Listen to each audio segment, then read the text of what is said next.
Les lignes de front entre les forces armées de la RDC et les terroristes du 23 sont calmes ce dimanche 12 février dans les territoires de Massissi et Rutshuru. Néanmoins, l'armée a procédé au bombardement toute la journée de ce samedi 11 février sur les positions ennemies, entre autres dans les localités de Kabati, Karenga et Kilolirwe dans les groupements Bachali-Kahembe à une trentaine de kilomètres de Saké, affirment plusieurs sources. Dans une interview accordée à la presse locale le samedi à Saké, le porte-parole de l'armée, le lieutenant-colonel Njike Kaiko, a rassuré la population de la détermination de l'armée à pouvoir déloger l'ennemi de toutes les localités occupées. Les forces armées de la RDC continuent à exercer une pression sur ces terroristes sur l'axe Saké-Kilolirwe, a-t-il indiqué. Une certaine accalmie a été enregistrée également depuis plusieurs jours vers Kichanga, plus au nord de Massissi. Toutefois, des cas de pillage ont été perpétrés par les terroristes du 23 dans cette cité. Ces derniers cas en date, selon les sources contactées par Radio Kapi, c'est le centre de santé 8e CEPAC Kichanga. Tous les médicaments ont été pillés le vendredi 10 février dans la matinée.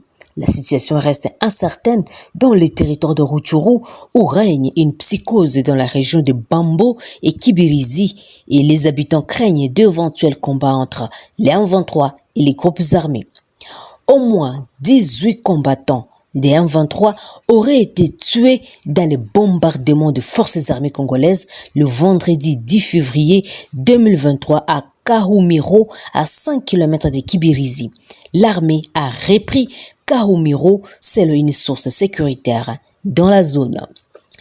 Faisant le point sur l'État et l'administration du territoire lors de la 86e réunion du Conseil des ministres du vendredi 10 février 2023, le vice-premier ministre, ministre de l'Intérieur et Sécurité, a indiqué que la situation reste dominée par la dynamique des opérations militaires en cours dans les provinces du Nord Kivu et en Ituri, actuellement sous l'état de siège, en vue de défaire toutes les forces ennemies de la RDC. Au nom du gouvernement de la République, Daniel Asselo Okito a déploré la présence massive des militaires rwandais qui occupent depuis un certain temps des localités du territoire congolais. Le vice-premier ministre Daniel Asselo a aussi fait mention de la relance des hostilités par les terroristes du 23 derrière qui opèrent l'armée rwandaise de la province du Nord Kivu. Sous un autre chapitre, le vice-premier ministre, ministre de l'Intérieur et Sécurité, a évoqué la montée des tensions dans les zones sous occupation des M23 RDF entre les activistes de mouvements citoyens et les jeunes vis-à-vis des forces onusiennes et celles de l'EAC, soupçonnés de collaborer avec les ennemis de la paix. En outre, le vice-premier ministre Asselo a informé les membres du gouvernement concernant la situation sécuritaire en Ituri que les groupes armés ont commencé tous à cibler toutes les forces de défense et de sécurité lorsqu'elles interviennent pour empêcher les affrontements communautaires, estimant que cette intervention ne permet pas l'ascendance d'un groupe sur l'autre. Autre nouvelle, au Conseil des ministres, toujours vendredi, le gouvernement congolais a fait une mise au point sur la situation sécuritaire qui prévaut dans l'est du pays et écume une grande partie du Nord Kivu, notamment par des tenses affrontements entre les forces armées régulières et les terroristes du M23, soutenus par l'armée rwandaise sur plusieurs lignes de front à Rutshuru et Massissi. Des hostilités qui ont entraîné des milliers de déplacés vers les localités proches des Goma. Celle-ci demeure cependant volatile. À en croire le ministre des Défenses nationales et ancien combattant Gilbert Kabanda, la situation sécuritaire du pays de manière globale est marquée particulièrement par la recrudescence de l'activisme des terroristes du 23 et l'agression avérée du Rwanda dans la province du Nord Kivu. Et c'est en violation flagrante des accords en cours dans le cadre du processus de paix et de stabilité déjà annoncé ou amorcé par l'EAC, en violation du cessez-le-feu décrété par la communauté de l'État d'Afrique de l'Est, la coalition M23 RDF poursuit les attaques contre les positions de forces armées de la RD Congo, a dénoncé les gouvernements congolais. Pour rappel, dans cette même ambiance, Un hélicoptère de la MONUSCO en provenance de Beni survolant le groupement de Kibati dans les territoires de Nyiragongo a essuyé des tirs de la coalition M23 RDF le 5 février 2023. Un casque bleu des nationalités sud-africaines, note Kinshasa, est décédé sur place et le pilote commandant des bords s'en est sorti grièvement blessé. Gilbert Kabanda a aussi fait part de l'attaque des Kanyaruchinia, cité proche de Goma, d'un convoi de la MONUSCO par les déplacés. Ce qui a conduit à la mort de 8 compatriotes congolais ainsi qu'aux dégâts matériels importants.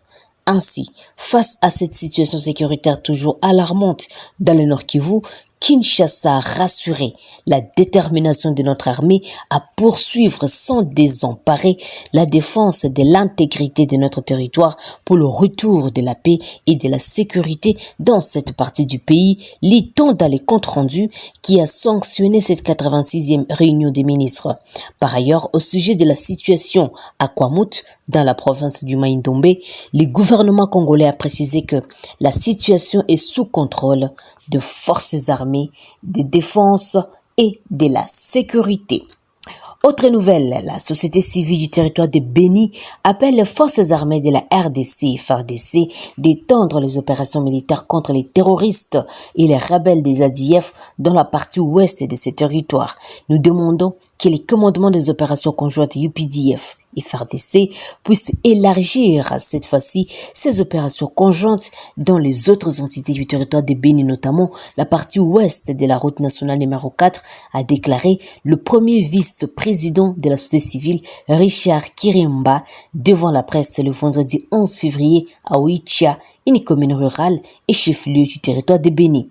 Cette demande intervient 4 jours après l'attaque des ADF au village Kongwe-Pointi et a coûté la vie à une dizaine de civils. À en croire Richard Kirimba, l'armée n'a pas encore mené dans cette zone des opérations militaires contre les ADF. La société civile se rappelle qu'il n'y a jamais eu d'opération militaire dans cette partie où les gens sont morts à Kongé, la partie ouest de Benimbao. La ville ouest de Oicha n'a jamais connu des opérations militaires sérieuses. Malheureusement, personne ne nous écoute quand nous les disons, a-t-il déploré.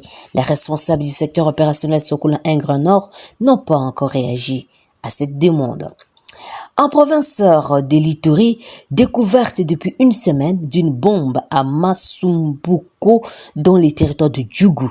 Cette bombe se trouve précisément dans un endroit stratégique à cheval entre l'étang pour un projet communautaire de pisciculture et les chefs du secteur d'Oualendou Tati au centre commercial de cette entité qui est une zone très fréquentée, affirme le chef coutumier Joël Mandé. Il dit avoir déjà alerté les services de sécurité de la MONUSCO, mais ceux-ci traînent toujours à se déployer sur le terrain, ajoute-t-il, ce qui selon lui augmente les risques pour la population locale. Son responsable provincial demande au service spécialisé de se déployer d'urgence sur le lieu pour la destruction de cette bombe. Pour la société civile de l'Ituri, il est inacceptable que l'armée et la police nationale congolaise ne disposent pas de services de déminage dans une région de conflits armés. Son coordonnateur Dieudonné Lossa demande au gouvernement d'organiser ces services pour la protection de la population au lieu de recourir chaque fois à l'équipe de déminage de la MONUSCO qui est basée loin de l'Ituri, à Goma et à Beni de la province du Nord Kivu. Radio Okapi n'a pas réussi à avoir la réaction du gouvernement provincial. Pour rappel, il y a environ 10 jours, un sac supposé contenir un engin explosif avait été découvert au marché central de Bunia. Il a été également détruit par cette équipe de la MONUSCO venue de Beni. Terminons par ici le chef rebelle d'une milice active à Mambasa et auteur de plusieurs meurtres, dont des sujets chinois, les seigneurs de guerre Assombaliwa, arrêté la nuit du vendredi à Nyanya, il était en direction de Kisangani selon les services de sécurité. C'est par ici que nous terminons notre émission. Merci à vous tous de nous avoir suivis jusqu'à la fin. Je suis Santi Chisenga de la province de l'Ituri. Restez branchés et à la prochaine.